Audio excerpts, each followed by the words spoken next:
ଆଜି କୁଚିଣ୍ଡା ନିର୍ବାଚନ ମଣ୍ଡଳୀର କଂଗ୍ରେସ ପ୍ରାର୍ଥୀ କେଦାରନାଥ ବରିହା ମା ସମଲେଶ୍ୱରୀ ମନ୍ଦିରରେ ମାଙ୍କର ଦର୍ଶନ ସାରି ହଜାର ହଜାର ସମର୍ଥକଙ୍କ ସହିତ ବିରାଟ ଶୋଭାଯାତ୍ରା କରି କୁଚିଣ୍ଡା ଉପଜିଲ୍ଲାପାଳଙ୍କ ପାଖରେ ନିଜର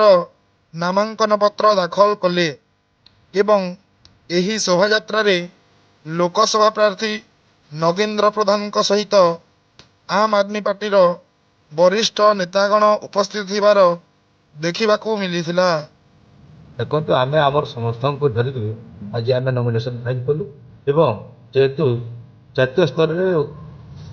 ଇଣ୍ଡିଆ ମେଣ୍ଟରେ ସାମିଲ ଅଛି ତେଣୁ ତାଙ୍କର ଆମେ ସମର୍ଥନ କରୁଛୁ ଏବଂ ତାଙ୍କର ଯେହେତୁ କୁଚିଣ୍ଡାରେ ପ୍ରାର୍ଥୀ ଦେଉନାହାନ୍ତି ତେଣୁକରି ଆମେ ସାଙ୍ଗ ହେଇକି ଇଲେକ୍ସନ୍ କରୁ।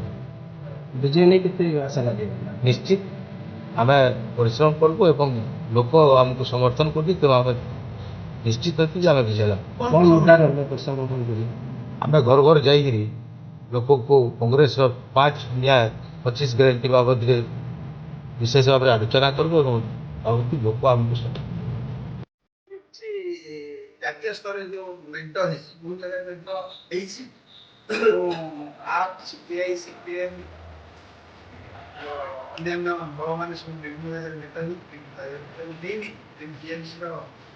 ସେ ଜାଗାରେ ମେଣ୍ଟ ହେଇଛି ସେ ଜାଗାରେ ମେଣ୍ଟ ହେଇନି ଏଠି ତାର ପରିଶ୍ରମରେ ଯେଉଁ ଆମ୍ ଆଦମୀର ପଲିଟିକାଲ କନଭିକ୍ସନ ସେମାନେ